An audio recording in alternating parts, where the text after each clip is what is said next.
ذلت و خواری کی موت نہیں پا سکتا۔ پھر مزید تسلی کے لیے حضرت خدیجہ رضی اللہ تعالیٰ عنہ آپ صلی اللہ علیہ وآلہ وسلم کو ورقہ بن نوفل کے پاس لے گئیں جو ان کے چچا زاد بھائی تھے اور زمانہ جاہلیت میں نصرانی مذہب اختیار کر چکے تھے اور عبرانی زبان کے کاتب تھے۔ چنانچہ انجیل کو بھی حسب منشاء خداوندی عبرانی زبان میں لکھا کرتے تھے۔ وہ بہت بوڑھے ہو گئے تھے، یہاں تک کہ ان کی بینائی بھی رخصت ہو چکی تھی۔ حضرت خدیجہ رضی اللہ تعالیٰ عنہ نے ان کے سامنے آپ صلی اللہ علیہ وآلہ وسلم کے حالات بیان کیے اور کہا کہ اے چچا زاد بھائی، اپنے بھتیجے محمد صلی اللہ علیہ وآلہ وسلم کی زبانی ذرا ان کی کیفیت سن لیجئے۔ وہ بولے کہ بھتیجے، آپ نے جو کچھ دیکھا ہے اس کی تفصیل سناؤ۔ چنانچہ آپ صلی اللہ علیہ وآلہ وسلم نے از اول تا آخر پورا واقعہ سنایا، جسے سن کر ورقہ بے اختیار ہو کر بول اٹھے، یہ تو وہی ناموس معزز فرشتہ ہے جسے اللہ نے موسیٰ علیہ السلام پر وحی دے کر بھیجا تھا۔ کاش آپ کے اس عہد نبوت کے شروع ہونے پر جوان عمر ہوتا، کاش میں اس وقت تک زندہ رہتا جب کہ آپ کی قوم آپ کو اس شہر سے نکال دے گی۔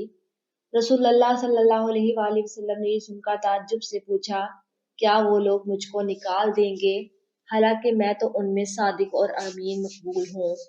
ورقہ بن نوفل بولے، ہاں یہ سب کچھ سچ ہے، مگر جو شخص بھی آپ کی طرح امر حق لے کر آیا لوگ اس کے دشمن ہی ہو گئے ہیں۔ اگر مجھے آپ کی نبوت کا وہ زمانہ مل جائے تو میں آپ کی پوری مدد کروں گا۔ مگر ورقہ کچھ دنوں کے بعد انتقال کر گئے، پھر تک وحی کی آمد موقوف رہی۔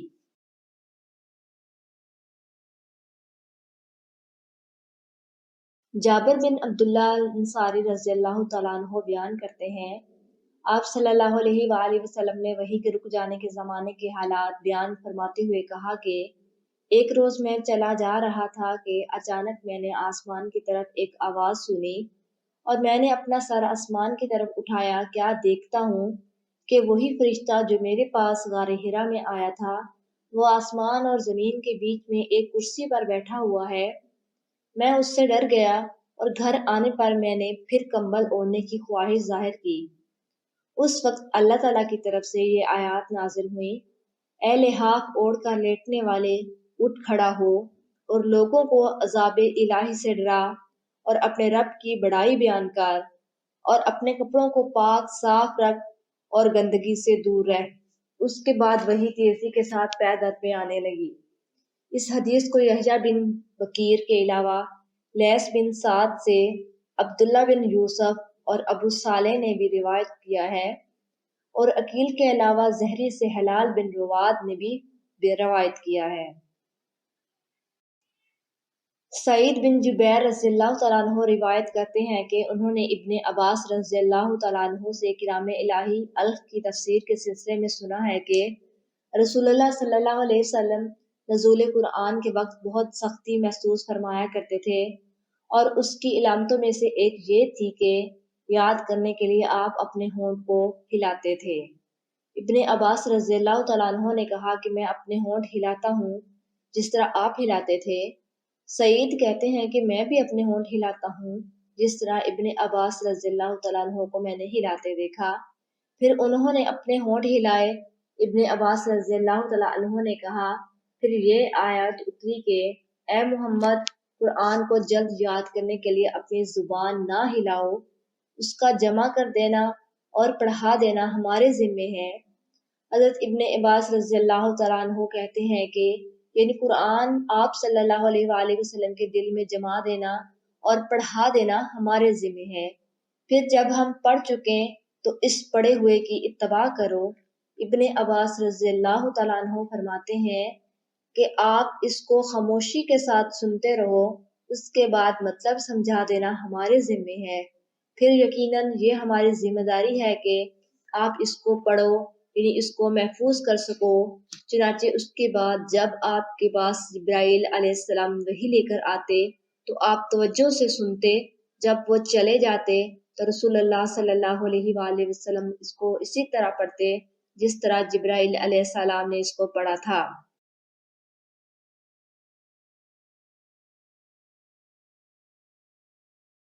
ابن عباس رضی اللہ تعالیٰ عنہ بیان کرتے ہیں کہ رسول اللہ صلی اللہ علیہ وآلہ وسلم سب لوگوں سے زیادہ سخی تھے، اور رمضان میں دوسرے اوقات کے مقابلے میں جب حضرت جبرائیل علیہ السلام آپ صلی اللہ علیہ وآلہ وسلم سے ملتے بہت ہی زیادہ جود و کرم فرماتے۔ حضرت جبرائیل علیہ السلام رمضان کے ہر رات میں آپ صلی اللہ علیہ وآلہ وسلم سے ملاقات کرتے اور آپ صلی اللہ علیہ وآلہ وسلم کے ساتھ قرآن کا دورہ کرتے، اور نبی کریم صلی اللہ علیہ وآلہ وسلم لوگوں کو بھلائی پہنچانے میں بارش لانے والی ہوا سے بھی زیادہ جود و کرم فرمایا کرتے تھے۔ حضرت عبداللہ بن عباس رضی اللہ تعالیٰ عنہ بیان کرتے ہیں کہ ہرقل شاہ روم نے ان کے پاس قریش کے قافلے میں ایک آدمی بلانے کو بھیجا، اور اس وقت یہ لوگ تجارت کے لیے ملک شام گئے ہوئے تھے، اور یہ وہ زمانہ تھا جب رسول اللہ صلی اللہ علیہ وآلہ وسلم نے قریش اور ابو سفیان سے ایک وقتی عہد کیا ہوا تھا۔ جب ابو سفیان اور دوسرے لوگ ہرقل کے پاس ایلیا پہنچے جہاں ہرقل نے دربار طلب کیا تھا، اس کے گرد روم کے بڑے بڑے لوگ، امرا، وزراء، علماء بیٹھے ہوئے تھے۔ ہرقل نے ان کو اور اپنے ترجمان کو بلوایا، پھر ان سے پوچھا کہ تم میں سے کون شخص مدعی رسالت کا زیادہ قریبی عزیز ہے؟ ابو سفیان کہتے ہیں کہ میں بول اٹھا کہ میں اس کا سب سے زیادہ قریبی رشتہ دار ہوں۔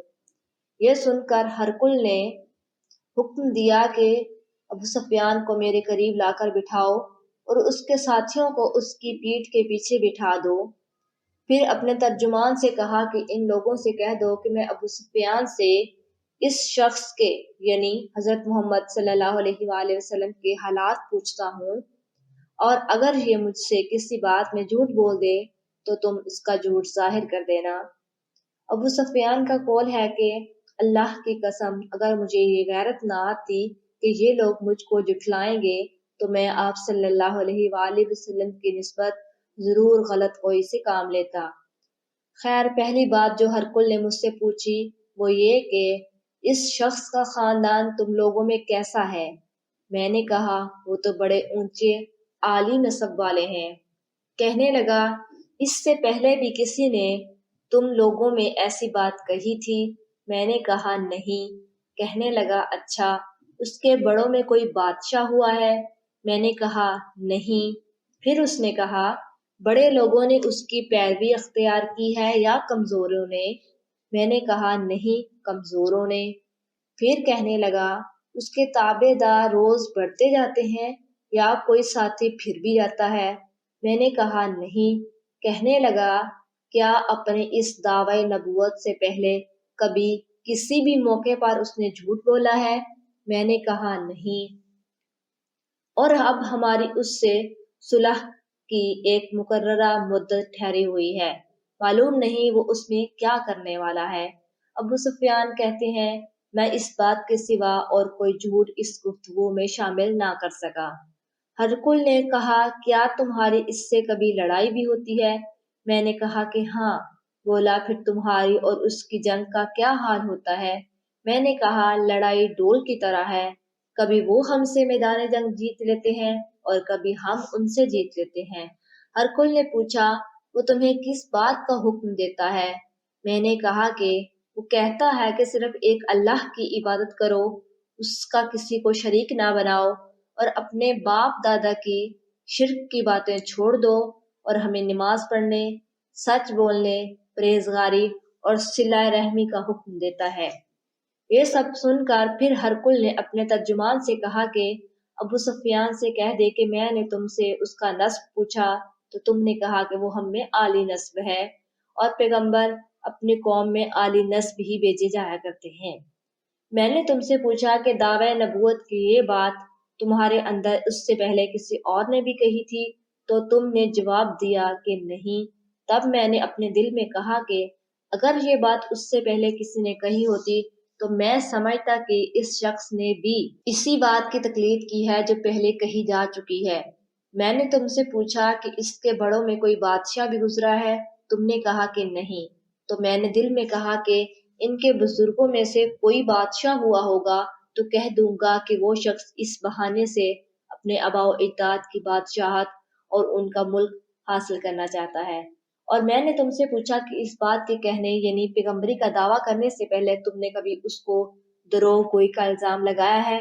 تم نے کہا کہ نہیں۔ تو میں نے سمجھ لیا کہ جو شخص آدمیوں کے ساتھ دروغ گوئی سے بچے وہ اللہ کے بارے میں کیسی جھوٹی بات کہہ سکتا ہے۔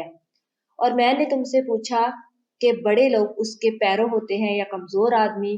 تو تم نے کہا کمزوروں نے اس کی تباہ کی ہے۔ تو دراصل یہی لوگ پیغمبروں کے متبعین ہوتے ہیں۔ اور میں نے تم سے پوچھا کہ اس کے ساتھ یہ بڑھ رہے ہیں یا کم ہو رہے ہیں؟ تم نے کہا کہ وہ بڑھ رہے ہیں، اور ایمان کی کیفیت یہی ہوتی ہے حتیٰ کہ وہ کامل ہو جاتا ہے۔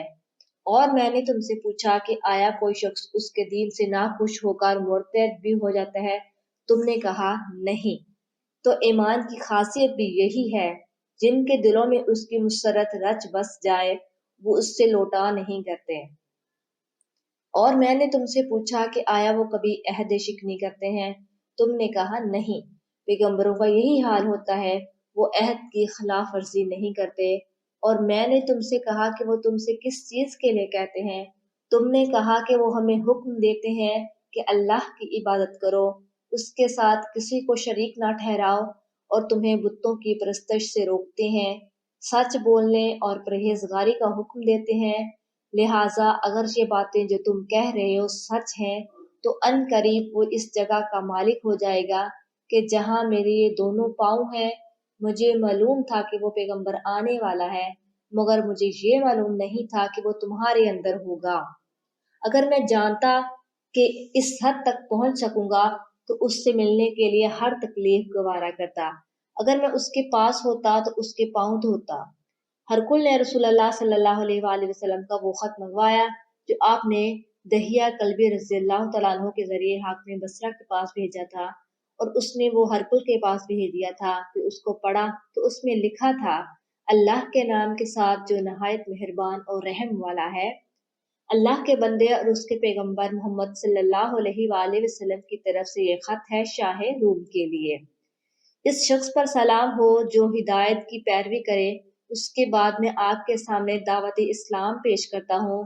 اگر آپ اسلام لے آئیں گے تو دین و دنیا میں سلامتی نصیب ہوگی، اللہ آپ کو دوہرا ثواب دے گا، اور اگر آپ میری دعوت سے روگردانی کریں گے تو آپ کی رعایا کو گناہ بھی آپ ہی پر ہوگا۔ اور اے اہل کتاب، ایک ایسی بات پر آ جاؤ جو ہمارے اور تمہارے درمیان یکساں ہے، وہ یہ کہ ہم اللہ کے سوا کسی کی عبادت نہ کریں اور کسی کو اس کا شریک نہ ٹھہرائیں، اور نہ ہم میں سے کوئی کسی کو اللہ کے سوا اپنا رب بنائے۔ پھر اگر وہ اہل کتاب اس بات سے منہ پھیر لیں تو مسلمانوں تم ان سے کہہ دو کہ تم مانو یا نہ مانو، ہم تو ایک اللہ کے اطاعت گزار ہیں۔ ابو سفیان کہتے ہیں کہ جب ہرکل نے جو کچھ کہنا تھا کہہ دیا اور خط پڑھ کر فارغ ہوا تو اس کے ارد گرد بہت شور و غوغا ہوا، بہت سی آوازیں اٹھی اور ہمیں باہر نکال دیا گیا۔ تب میں نے اپنے ساتھیوں سے کہا کہ ابو کبشہ کے بیٹے، نبی کریم صلی اللہ علیہ وآلہ وسلم کا معاملہ تو بہت بڑھ گیا ہے، دیکھو تو اس سے بنی اصفر روم کا بادشاہ بھی ڈرتا ہے۔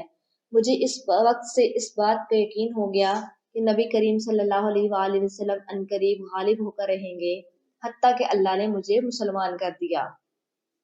راوی کا بیان ہے کہ ابن ناطور ایلیا کا حاکم ہرکل کا مصاحب اور شام کے نصاری کا لاٹ پادری بیان کرتا تھا کہ ہرکل جب ایلیا آیا ایک دن صبح کو پریشان اٹھا تو اس کے درباریوں نے دریافت کیا کہ آج ہم آپ کی حالت بدلی ہوئی پاتے ہیں، کیا وجہ ہے؟ ابن ناطور کا بیان ہے کہ ہرکل نجومی تھا، علم نجوم میں وہ پوری مہارت رکھتا تھا۔ اس نے اپنے ہم نشینوں کو بتایا کہ میں نے آج رات ستاروں پر نظر ڈالی تو دیکھا کہ ختنہ کرنے والوں کا بادشاہ ہمارے ملک پر غالب آ گیا ہے۔ بھلا اس زمانے میں کون لوگ ختنہ کرتے ہیں؟ انہوں نے کہا کہ یہود کے سوا کوئی ختنہ نہیں کرتا، سو ان کی وجہ سے پریشان نہ ہوں۔ سلطنت کے تمام شہروں میں یہ حکم لکھ بھیجے کہ وہاں جتنے یہودی ہوں سب قتل کر دیا جائے۔ وہ لوگ انہی باتوں میں مشغول تھے کہ ہرکل کے پاس ایک آدمی لایا گیا جسے شاہ گسان نے بھیجا تھا۔ اس نے رسول اللہ صلی اللہ علیہ وآلہ وسلم کے حالات بیان کیے۔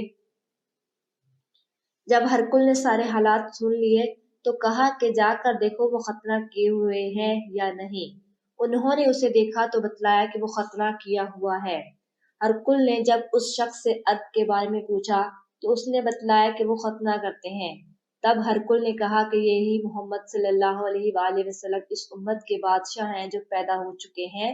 پھر اس نے اپنے ایک دوست کو رومیہ خط لکھا اور وہ بھی علم نجوم میں ہرکل کی طرح ماہر تھا۔ پھر وہاں سے ہرکل حمص چلا گیا۔ ابھی حمص سے نکلا نہیں تھا کہ اس کے دوست کا خط اس کے جواب میں آ گیا۔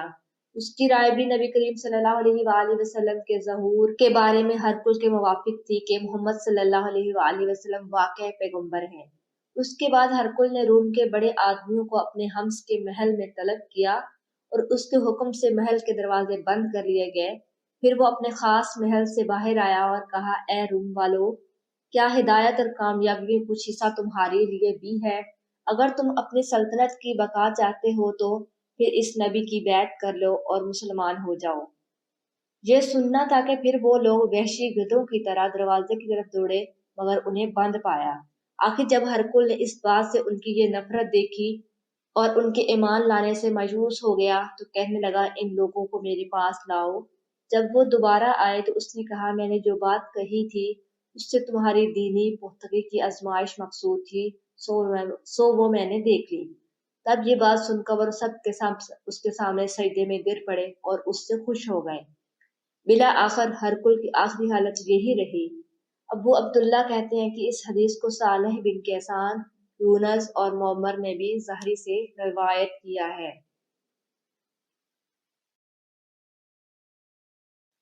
آپ صلی اللہ علیہ وآلہ وسلم نے فرمایا، مسلمان وہ ہے جس کی زبان اور ہاتھ سے مسلمان بچے رہیں، اور مہاجر وہ ہے جو ان کاموں کو چھوڑ دے جن سے اللہ نے منع فرمایا۔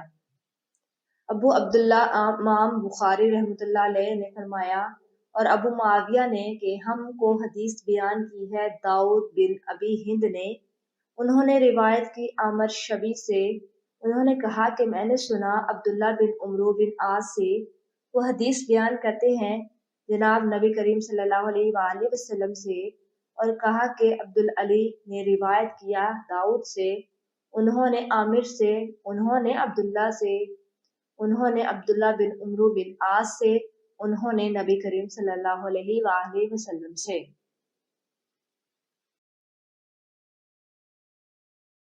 آپ صلی اللہ علیہ وآلہ وسلم نے فرمایا، مسلمان وہ ہے جس کی زبان اور ہاتھ سے مسلمان بچے رہیں، اور مہاجر وہ ہے جو ان کاموں کو چھوڑ دے جن سے اللہ نے منع فرمایا۔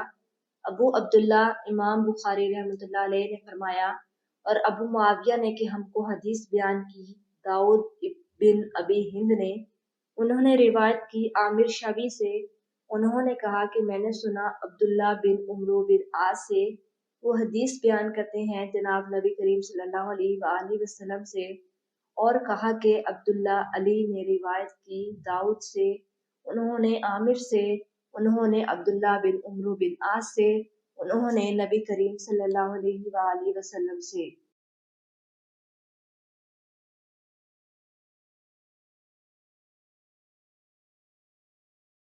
لوگوں نے پوچھا، یا رسول اللہ صلی اللہ علیہ وآلہ وسلم، کون سا اسلام افضل ہے؟ تو نبی کریم صلی اللہ علیہ وآلہ وسلم نے فرمایا، وہ جس کے ماننے والے مسلمانوں کی زبان اور ہاتھ سے سارے مسلمان سلامتی میں رہیں۔ ایک دن ایک آدمی نے نبی کریم صلی اللہ علیہ وآلہ وسلم سے پوچھا کہ کون سا اسلام بہتر ہے؟ فرمایا کہ تم کھانا کھلاؤ اور جس کو پہچانو اس کو بھی اور جس کو نہ پہچانو اس کو بھی، الغرض سب کو سلام کرو۔ نبی کریم صلی اللہ علیہ وآلہ وسلم نے فرمایا، تم میں سے کوئی شخص ایماندار نہ ہوگا جب تک اپنے بھائی کے لیے وہ نہ چاہے جو اپنے نفس کے لیے چاہتا ہے۔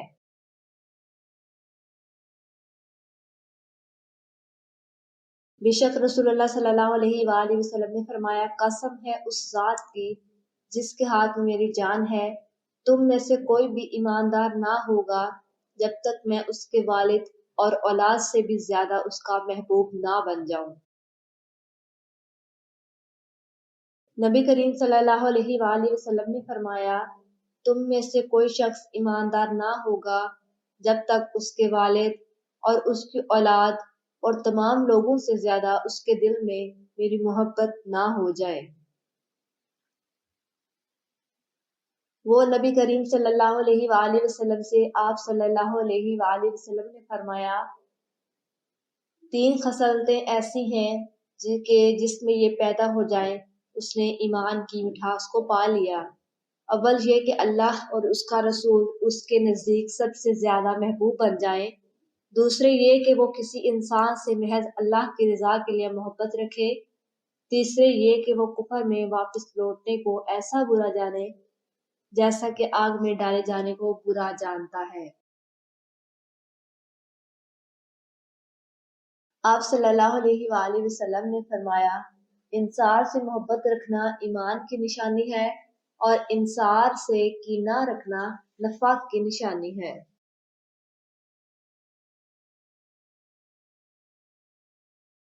عبادہ بن صامت رضی اللہ تعالیٰ عنہ جو بدر کی لڑائی میں شریک تھے اور لیلۃ العقبہ کے رقیبوں میں سے تھے، فرماتے ہیں کہ رسول اللہ صلی اللہ علیہ وآلہ وسلم نے اس وقت جب آپ کے گرد صحابہ کی ایک جماعت بیٹھی ہوئی تھی فرمایا کہ مجھ سے بیعت کرو اس بات پر کہ اللہ کے ساتھ کسی کو شریک نہ کرو گے، چوری نہیں کرو گے، زنا نہیں کرو گے، اپنی اولاد کو قتل نہ کرو گے اور نہ عمدن کسی پر کوئی ناحق بہتان باندھو گے اور کسی بھی اچھی بات میں اللہ کی نافرمانی نہ کرو گے۔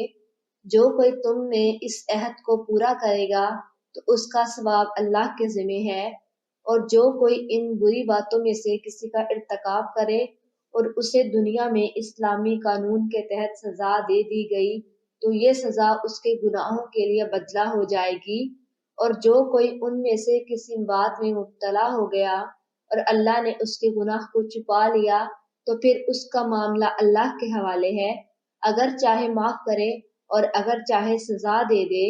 عبادہ کہتے ہیں کہ پھر ہم سب نے ان باتوں پر آپ صلی اللہ علیہ وآلہ وسلم سے بیعت کر لی۔ رسول اللہ صلی اللہ علیہ وآلہ وسلم نے فرمایا، وہ وقت قریب ہے جب مسلمانوں کا سب سے عمدہ مال اس کی بکریاں ہوں گی، جن کے پیچھے وہ پہاڑوں کی چوٹیوں اور برساتی وادیوں میں اپنے دین کو بچانے کے لیے بھاگ جائے گا۔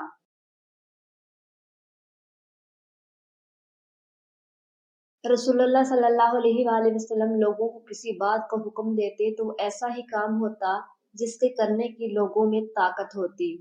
صحابہ رضی اللہ تعالیٰ عنہ نے عرض کیا کہ یا رسول اللہ، ہم لوگ تو آپ جیسے نہیں ہیں، آپ تو معصوم ہیں اور آپ کی اللہ پاک نے اگلی پچھلی سب لغزشیں معاف فرما دی ہیں، اس لیے ہمیں اپنے سے کچھ زیادہ عبادت کرنے کا حکم فرمائیے۔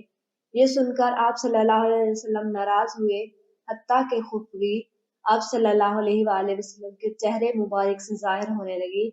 پھر فرمایا کہ بے شک میں تم سب سے زیادہ اللہ سے ڈرتا ہوں اور تم سب سے زیادہ اسے جانتا ہوں، پس تم مجھ سے بڑھ کر عبادت نہیں کر سکتے۔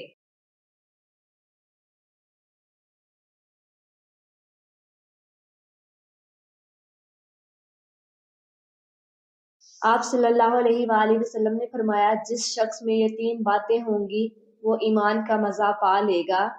ایک یہ کہ وہ شخص جسے اللہ اور اس کا رسول ان کے ماں سوا سے زیادہ عزیز ہوں، اور دوسری یہ کہ جو کسی بندے سے محض اللہ ہی کے لیے محبت کرے، اور تیسری بات یہ کہ جسے اللہ نے کفر سے نجات دی ہو پھر دوبارہ کفر اختیار کرنے کو وہ ایسا برا سمجھے جیسا آگ میں گر جانے کو برا جانتا ہے۔ آپ صلی اللہ علیہ وآلہ وسلم نے فرمایا، جب جنتی جنت میں اور دوزخی دوزخ میں داخل ہو جائیں گے، اللہ پاک فرمائے گا جس کے دل میں رائی کے دانے کے برابر بھی ایمان ہو اس کو بھی دوزخ سے نکالو۔ تب ایسے لوگ دوزخ سے نکال لیے جائیں گے اور وہ جل کر کوئلے کی طرح سیاہ ہو چکے ہوں گے، پھر زندگی کی نہر میں یا بارش کے پانی میں ڈالے جائیں گے۔ یہاں راوی کو شک ہو گیا ہے کہ اوپر کے راوی نے کون سا لفظ استعمال کیا ہے۔ اس وقت وہ دانے کی طرح اگ آئیں گے جس طرح ندی کے کنارے دانے اگ آتے ہیں۔ کیا تم نے نہیں دیکھا کہ دانہ زردی مائل پیچ در پیچ نکلتا ہے؟ وہیب نے کہا کہ ہم سے عمروں نے حیا کے بجائے حیات اور خردل من ایمان کے بجائے خردل من خیر کا لفظ بیان کیا۔ رسول اللہ صلی اللہ علیہ وآلہ وسلم نے فرمایا کہ میں ایک وقت سو رہا تھا، میں نے خواب میں دیکھا کہ لوگ میرے سامنے پیش کیے جا رہے ہیں اور وہ کرتے پہنے ہوئے ہیں، کسی کا کرتا سینے تک ہے اور کسی کا اس سے نیچے ہے۔ پھر میرے سامنے عمر بن الخطاب لائے گئے، ان کے بدن پر جو کرتا تھا اسے وہ گھسیٹ رہے تھے، یعنی ان کا کرتا زمین تک نیچا تھا۔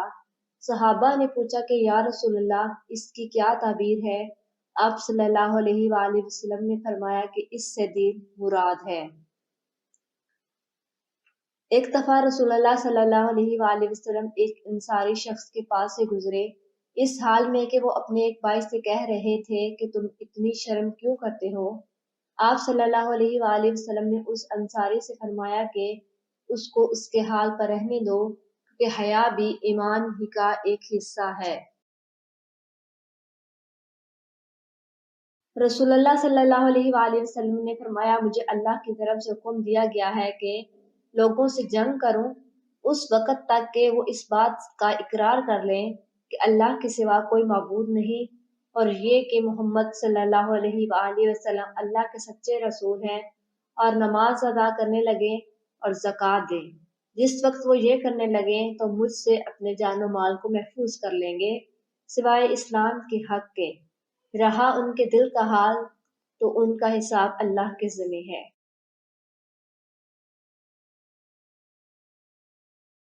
رسول اللہ صلی اللہ علیہ وآلہ وسلم سے دریافت کیا گیا کہ کون سا عمل سب سے افضل ہے؟ آپ صلی اللہ علیہ وآلہ وسلم نے فرمایا اللہ اور اس کے رسول پر ایمان لانا۔ کہا گیا اس کے بعد کون سا؟ آپ صلی اللہ علیہ وآلہ وسلم نے فرمایا کہ اللہ کی راہ میں جہاد کرنا۔ کہا گیا پھر کیا ہے؟ آپ صلی اللہ علیہ وآلہ وسلم نے فرمایا حج مبرور۔ رسول اللہ صلی اللہ علیہ وآلہ وسلم نے چند لوگوں کو کچھ عطیہ دیا اور سعد وہاں موجود تھے۔ وہ کہتے ہیں کہ رسول اللہ صلی اللہ علیہ وآلہ وسلم نے ان میں سے ایک شخص کو کچھ نہ دیا، حالانکہ وہ ان میں مجھے سب سے زیادہ پسند تھا۔ میں نے کہا یا رسول اللہ آپ نے فلاں کو کچھ نہ دیا حالانکہ میں اسے مومن گمان کرتا ہوں۔ آپ صلی اللہ علیہ وآلہ وسلم نے فرمایا مومن یا مسلمان۔ میں تھوڑی دیر چپ رہ کر پھر پہلی بات دہرانے لگا۔ نبی کریم صلی اللہ علیہ وآلہ وسلم نے بھی دوبارہ وہی جواب دیا۔ پھر آپ صلی اللہ علیہ وآلہ وسلم نے فرمایا کہ اے سعد، باوجود یہ کہ ایک شخص مجھے زیادہ عزیز ہے، پھر بھی میں اسے نظر انداز کر کے کسی اور دوسرے کو اس خوف کی وجہ سے یہ مال دے دیتا ہوں کہ وہ اپنی کمزوری کی وجہ سے اسلام سے پھر جائے اور اللہ اسے آگ میں اوندھا ڈال دے۔ اس حدیث کو یونس، صالح، محمد اور زہری کے بھتیجے عبداللہ نے زہری سے روایت کیا ہے۔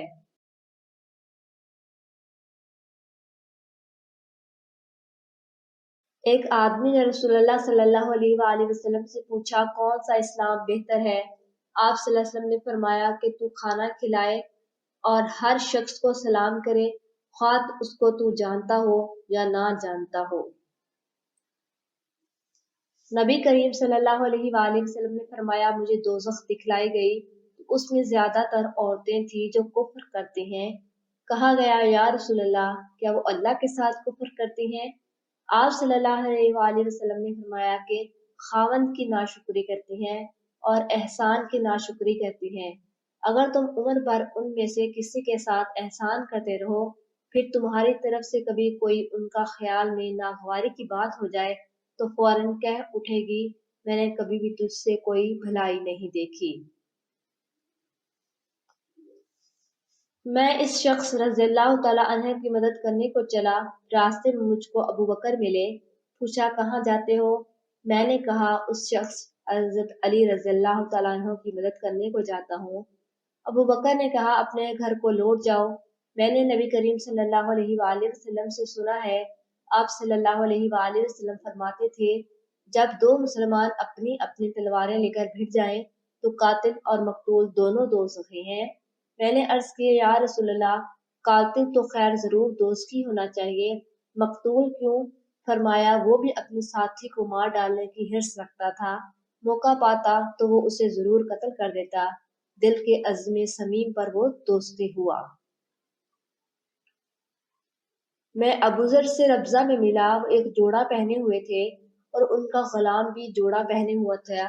میں نے اس کا سبب دریافت کیا تو کہنے لگے، میں نے ایک شخص یعنی غلام کو برا بھلا کہا تھا اور اس کی ماں کی غیرت دلائی یعنی گالی دی، تو رسول اللہ صلی اللہ علیہ وآلہ وسلم نے یہ معلوم کر کے مجھ سے فرمایا، اے ابوذر، تو نے اسے ماں کے نام سے غیرت دلائی، بے شک تجھ میں ابھی کچھ زمانہ جاہلیت کا اثر باقی ہے۔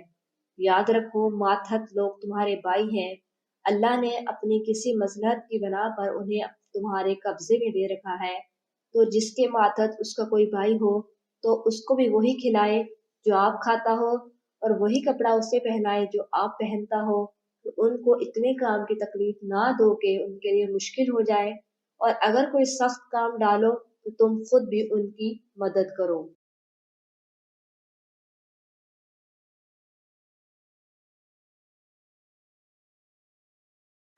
جب سورۃ الانعام کی یہ آیت اتری، جو لوگ ایمان لائے اور انہوں نے اپنے ایمان میں گناہوں کی آمیزش نہیں کی، تو آپ صلی اللہ علیہ وآلہ وسلم کے صحابہ نے کہا، یا رسول اللہ، یہ تو بہت ہی مشکل ہے، ہم میں کون ایسا ہے جس نے گناہ نہیں کیا؟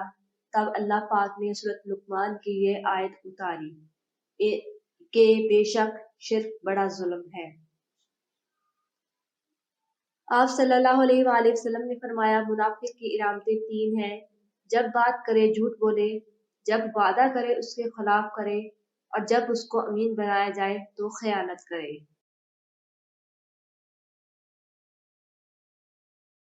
رسول اللہ صلی اللہ علیہ وآلہ وسلم نے فرمایا کہ چار عادتیں جس کسی میں ہوں وہ خالص منافق ہے، اور جس کسی میں ان چاروں میں سے ایک عادت ہو وہ بھی نفاق ہی ہے جب تک اسے نہ چھوڑ دے۔ وہ یہ ہے، جب اسے امین بنایا جائے تو امانت میں خیانت کرے، اور بات کرتے وقت جھوٹ بولے، اور جب کسی سے عہد کرے تو اسے پورا نہ کرے، اور جب کسی سے لڑے تو گالیوں پر اتر آئے۔ اس حدیث کو شعبہ نے بھی سفیان کے ساتھ امش سے روایت کیا ہے۔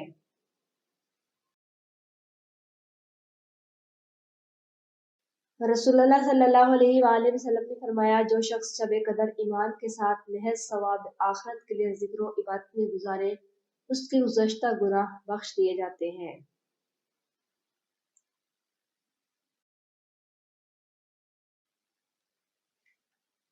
آپ صلی اللہ علیہ وآلہ وسلم نے فرمایا کہ جو شخص اللہ کی راہ میں جہاد کے لیے نکلا، اللہ اس کا ضامن ہو گیا۔ اللہ تعالیٰ فرماتے ہیں کہ اس کو میری بات پر یقین اور میرے پیغمبروں کی تصدیق نے اس سرفروشی کے لیے گھر سے نکالا ہے۔ میں اس بات کا ضامن ہوں کہ یا تو اس کو واپس کر دوں ثواب اور مال غنیمت کے ساتھ، یا شہید ہونے کے بعد جنت میں داخل کر دوں۔ رسول اللہ صلی اللہ علیہ وآلہ وسلم نے فرمایا، اور اگر میں اپنی امت پر اس کام کو دشوار نہ سمجھتا تو لشکر کا ساتھ نہ چھوڑتا، اور میری خواہش ہے کہ اللہ کی راہ میں مارا جاؤں اور پھر زندہ کیا جاؤں، پھر مارا جاؤں، پھر زندہ کیا جاؤں، پھر مارا جاؤں۔ نبی کریم صلی اللہ علیہ وآلہ وسلم نے فرمایا، جو کوئی رمضان میں راتوں کو ایمان رکھ کر اور ثواب کے لیے عبادت کرے، اس کے اگلے گناہ بخش دیے جاتے ہیں۔ نبی کریم صلی اللہ علیہ وآلہ وسلم نے فرمایا، جس نے رمضان کے روزے رکھے، ایمان اور خالص نیت کے ساتھ رکھے، اس کے پچھلے گناہ بخش دیے گئے۔ نبی کریم صلی اللہ علیہ وآلہ وسلم نے فرمایا، بے شک دین آسان ہے، اور جو شخص دین میں سختی اختیار کرے گا تو دین اس پر غالب آ جائے گا اور اس کی سختی نہ چل سکے گی۔ بس اسی لیے اپنے عمل میں پختگی اختیار کرو، اور جہاں تک ممکن ہو میانہ روی برتو اور خوش ہو جاؤ، طرز عمل سے کہ تم کو دارین کے فوائد حاصل ہو گئے، اور صبح اور دوپہر اور شام اور کسی قدر رات میں عبادت سے مدد حاصل کرو۔ نماز پنج وقت بھی مراد ہو سکتی ہے کہ پابندی سے ادا کرو۔ رسول اللہ صلی اللہ علیہ وآلہ وسلم جب مدینہ تشریف لائے تو پہلے ہی اپنے نانہال میں اترے جو انصار تھے، اور وہاں آپ صلی اللہ علیہ وآلہ وسلم نے 16 یا 17 ماہ بیت المقدس کی طرف منہ کر کے نماز پڑھی، اور آپ صلی اللہ علیہ وآلہ وسلم کی خواہش تھی کہ آپ کا قبلہ بیت اللہ کی طرف ہو۔ جب بیت اللہ کی طرف نماز پڑھنے کا حکم ہو گیا تو سب سے پہلی نماز جو آپ صلی اللہ علیہ وآلہ وسلم نے بیت اللہ کی طرف پڑھی عصر کی نماز تھی۔ وہاں آپ صلی اللہ علیہ وآلہ وسلم کے ساتھ لوگوں نے بھی نماز پڑھی۔ پھر آپ کے ساتھ نماز پڑھنے والوں میں سے ایک آدمی نکلا اور اس کا مسجد بن حارثہ کی طرف گزر ہوا تو وہ لوگ رکوع میں تھے۔ وہ بولا کہ میں اللہ کی گواہی دیتا ہوں کہ میں نے رسول اللہ صلی اللہ علیہ وآلہ وسلم کے ساتھ مکہ کی طرف منہ کر کے نماز پڑھی ہے۔ یہ سن کر وہ لوگ اسی حالت میں بیت اللہ کی طرف گھوم گئے، اور جب رسول اللہ صلی اللہ علیہ وسلم بیت المقدس کی طرف منہ کر کے نماز پڑھا کرتے تھے، یہود اور عیسائی خوش ہوتے تھے، مگر جب آپ صلی اللہ علیہ وآلہ وسلم نے بیت اللہ کی طرف منہ پھیر لیا تو انہیں یہ امر ناگوار ہوا۔ ظہیر ایک راوی کہتے ہیں کہ ہم میں سے ابو اسحاق نے برا سے یہ حدیث بھی نقل کی ہے کہ قبلہ کی تبدیلی سے پہلے کچھ مسلمان انتقال کر چکے تھے تو ہمیں یہ معلوم نہ ہو سکا کہ ان کی نمازوں کے بارے میں کیا کہیں، تب اللہ نے یہ آیات نازل کی۔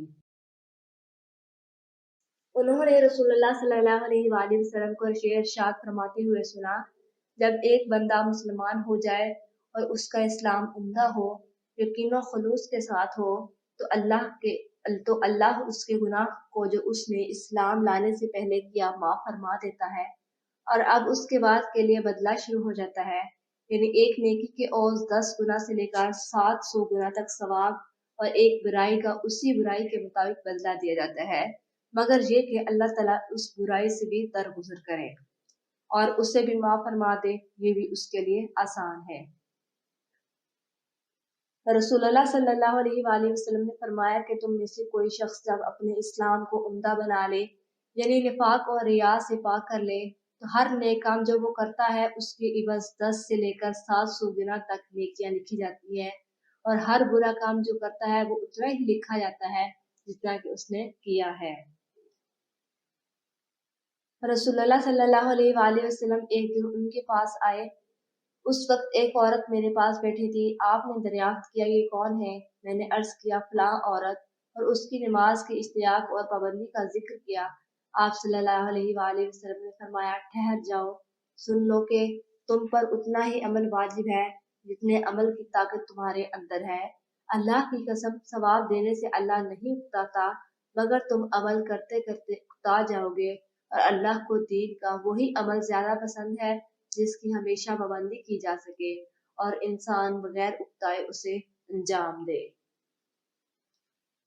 آپ صلی اللہ علیہ وآلہ وسلم نے فرمایا جس شخص نے لا الہ الا اللہ کہہ لیا اور اس کے دل میں جو برابر بھی ایمان ہے تو وہ ایک نہ ایک دن دوزخ سے ضرور نکلے گا، اور دوزخ سے وہ شخص بھی ضرور نکلے گا جس نے کلمہ پڑھ لیا اور اس کے دل میں گیہوں کے دانوں برابر خیر ہے، اور دوزخ سے وہ بھی نکلے گا جس نے کلمہ پڑھا اور اس کے دل میں ایک ذرہ برابر بھی خیر ہے۔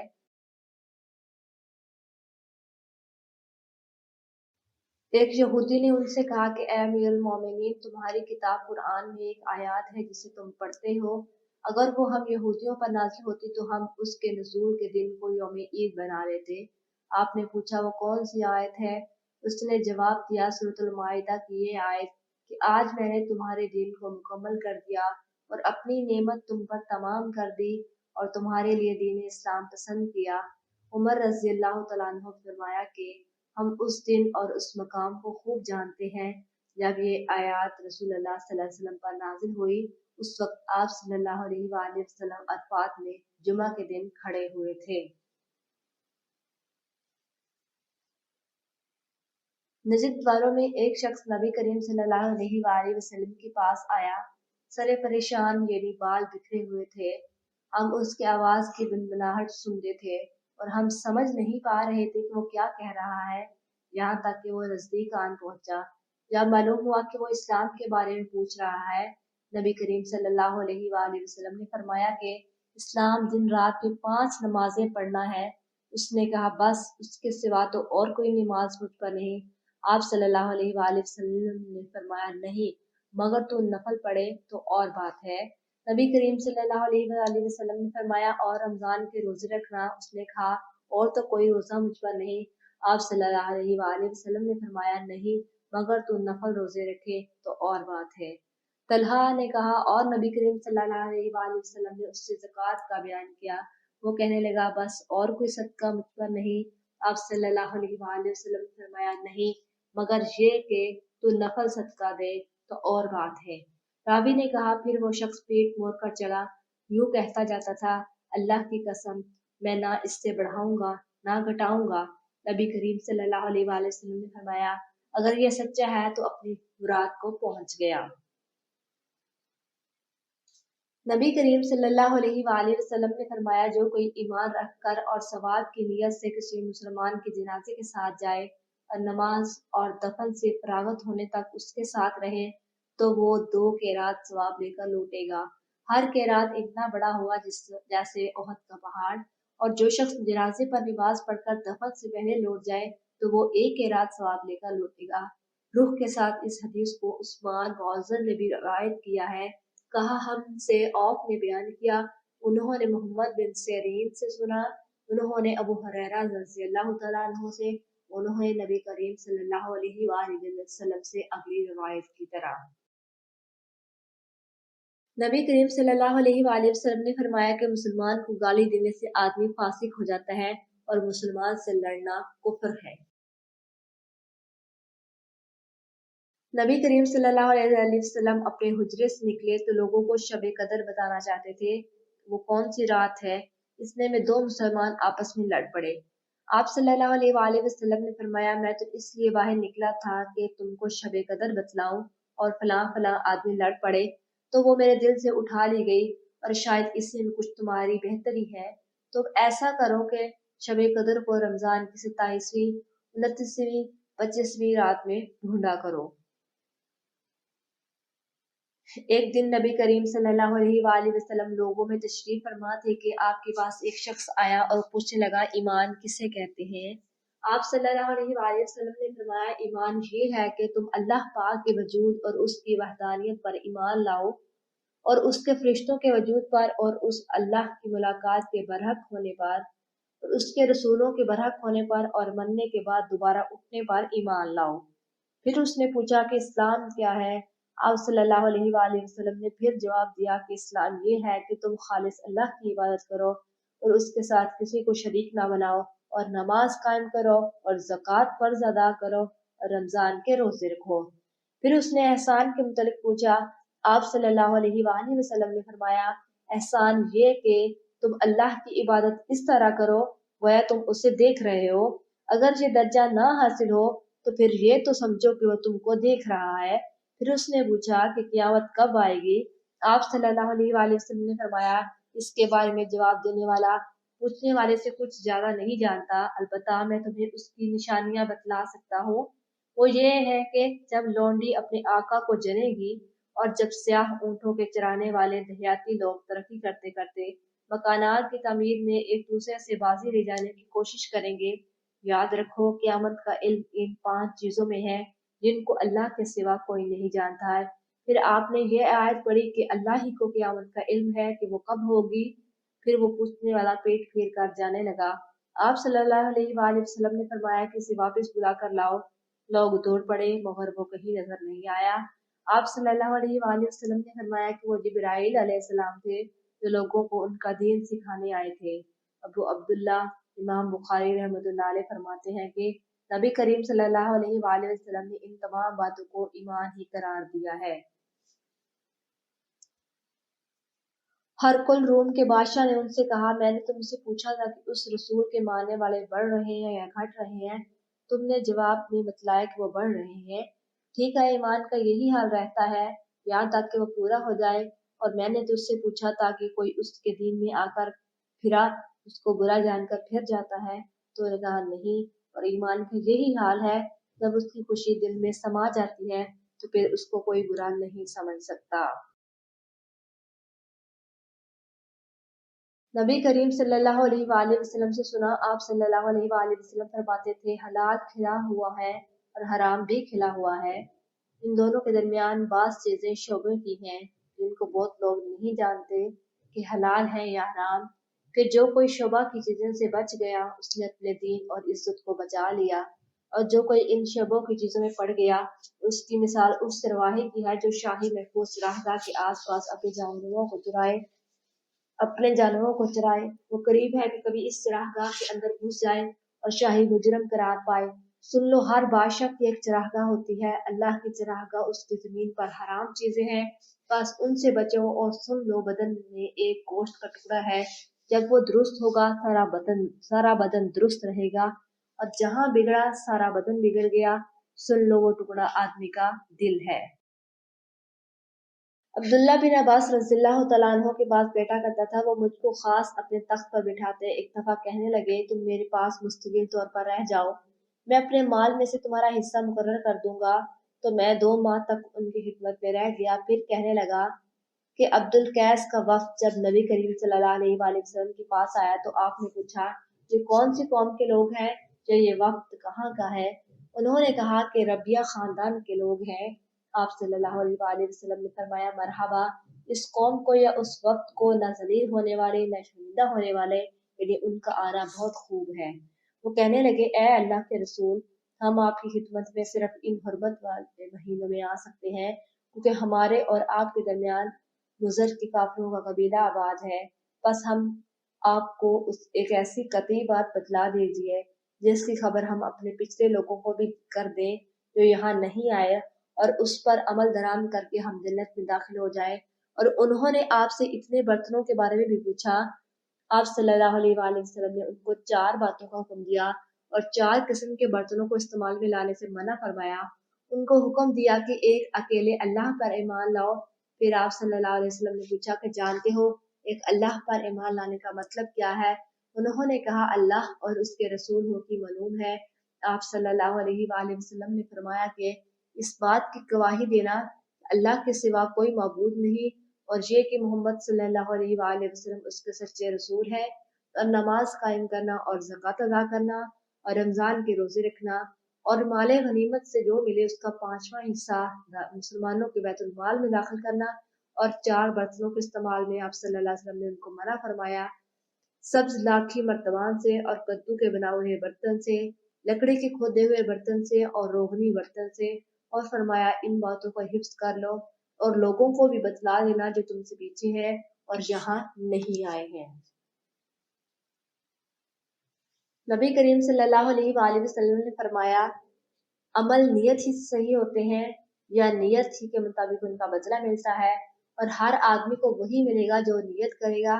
بس جو کوئی اللہ اور اس کے رسول کی رضا کے لیے ہجرت کرے، اس کی ہجرت اللہ اور اس کے رسول کی طرف ہوگی، اور جو کوئی دنیا کمانے کے لیے یا کسی عورت سے شادی کرنے کے لیے ہجرت کرے گا تو اس کی ہجرت انہی کاموں کے لیے ہوگی۔ انہوں نے نبی کریم صلی اللہ علیہ وآلہ وسلم کی آپ صلی اللہ علیہ وسلم نے فرمایا، جب آدمی ثواب کی نیت سے اپنے اہل و عیال پر خرچ کرے بس وہ بھی اسی کے لیے صدقہ ہے۔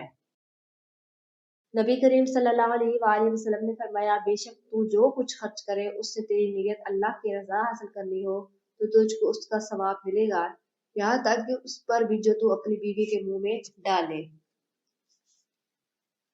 نبی کریم صلی اللہ علیہ وآلہ وسلم سے میں نے نماز قائم کرنے اور زکوٰۃ ادا کرنے اور مسلمانوں کی خیر خواہی کرنے پر بیعت کی ہے۔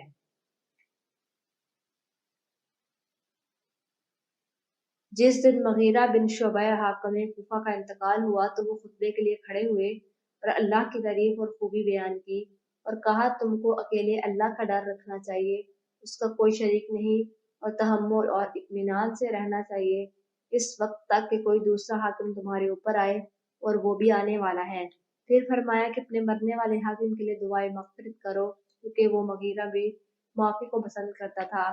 پھر کہا کہ اس کے بعد تم کو معلوم ہونا چاہیے کہ میں ایک دفعہ نبی کریم صلی اللہ علیہ وآلہ وسلم کے پاس آیا اور میں نے عرض کیا کہ میں آپ سے اسلام پر بیعت کرتا ہوں۔ آپ صلی اللہ علیہ وسلم نے مجھ سے ہر مسلمان کی خیر خواہی کے لیے شرط دی، بس میں نے اس شرط پر آپ سے بیعت کر لی، بس اس مسجد کے رب کی قسم میں تمہارا خیر خواہ ہوں۔ پھر استغفار کیا اور منبر سے اتر آئے۔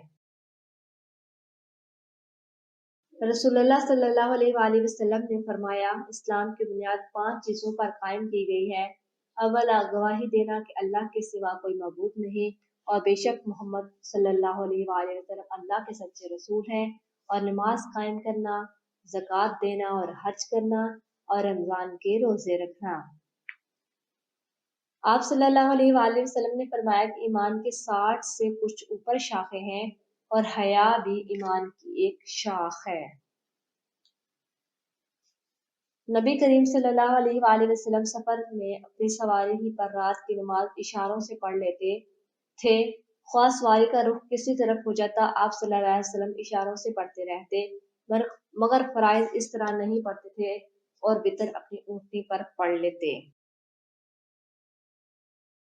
نبی کریم صلی اللہ علیہ وسلم نے صبح کی نماز میں قنوت پڑھا ہے؟ آپ نے فرمایا کہ ہاں۔ پھر پوچھا گیا کہ کیا رکوع سے پہلے؟ تو آپ نے فرمایا کہ رکوع کے بعد تھوڑے دنوں تک۔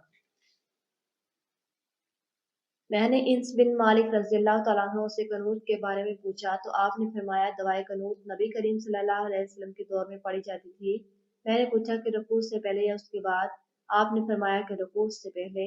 عاصم نے کہا کہ آپ ہی کے حوالے سے فلاں شخص نے خبر دی ہے کہ آپ نے رکوع کے بعد فرمایا تھا۔ اس کا جواب انس نے یہ دیا کہ انہوں نے غلط سمجھا۔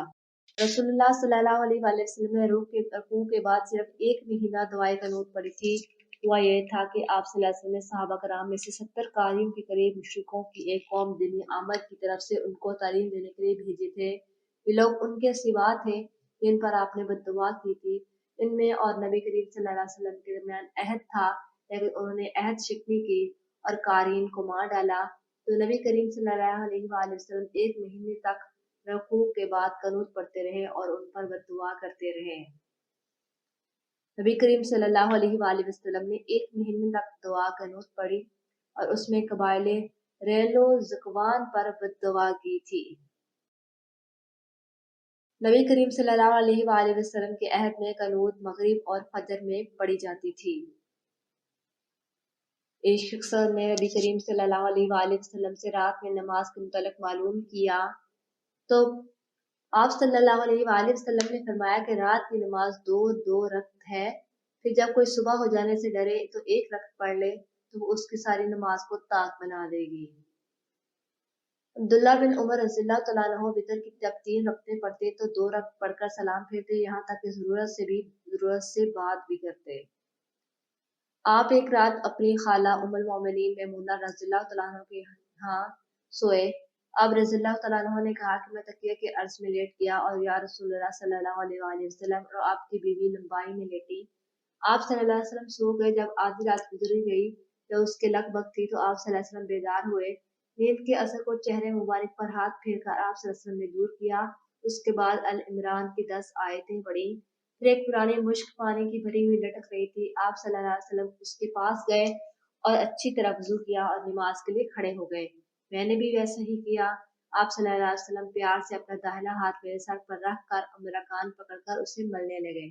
پھر آپ صلی اللہ علیہ وسلم نے 2 رکعت نماز پڑھی، پھر 2 رکعت، پھر 2 رکعت، پھر 2 رکعت، پھر 2 رکعت، پھر 2 رکعت، سب 12 رکعتیں۔ پھر 1 رکعت وتر پڑھ کر آپ صلی اللہ علیہ وسلم لیٹ گئے۔ یہاں تک کہ مؤذن صبح صادق کی اطلاع دینے آیا تو آپ صلی اللہ علیہ وسلم نے پھر کھڑے ہو کر 2 رکعت سنت نماز پڑھی، پھر باہر تشریف لائے اور صبح کی نماز پڑھائی۔ رسول اللہ صلی اللہ علیہ وسلم نے فرمایا رات کی نماز 2 رکعتیں ہیں اور جب تو ختم کرنا چاہے تو 1 رکعت وتر پڑھ لے جو ساری نماز کو طاق بنا دے گی۔ قاسم بن محمد نے بیان کیا کہ ہم نے بہت سو کو 3 رکعت وتر پڑھتے بھی پایا ہے اور 3 یا 1 رکعت وتر سب جائز اور مجھ کو امید ہے کہ کسی میں قباحت نہ ہوگی۔ رسول اللہ صلی اللہ علیہ وسلم 11 رکعتیں وتر اور تہجد کی پڑھتے تھے۔ آپ صلی اللہ علیہ وسلم کی یہی نماز تھی، مراد ان کی رات کی نماز تھی۔ آپ صلی اللہ علیہ وسلم کا سجدہ ان رکعتوں میں اتنا لمبا ہوتا تھا کہ سر اٹھانے سے پہلے تم میں سے کوئی شخص بھی 50 آیتیں پڑھ سکتا۔ اور فجر کی نماز فرض سے پہلے آپ صلی اللہ علیہ وسلم سنت 2 رکعتیں پڑھتے تھے، اس کے بعد ذرا دیر اپنے پہلو پر لیٹے رہتے یہاں تک کہ مؤذن بلانے کے لیے آپ صلی اللہ علیہ وسلم کے پاس آتا۔ نماز صبح سے پہلے کی اور 2 رکعتوں کے متعلق آپ کا کیا خیال ہے؟ کیا میں ان میں لمبی قرات کر سکتا ہوں؟ انہوں نے فرمایا کہ نبی کریم صلی اللہ علیہ وسلم تو رات کی نماز تہجد 2 رکعت کر کے پڑھتے تھے، پھر 1 رکعت پڑھ کر ان کو طاق بنا لیتے تھے، اور صبح کی نماز سے پہلے کی 2 رکعتیں سنت فجر تو اس طرح پڑھتے گویا اذان اقامت کی آواز آپ کے کان میں پڑ رہی ہے۔ حماد کی اس سے مراد یہ ہے کہ آپ جلدی پڑھ لیتے۔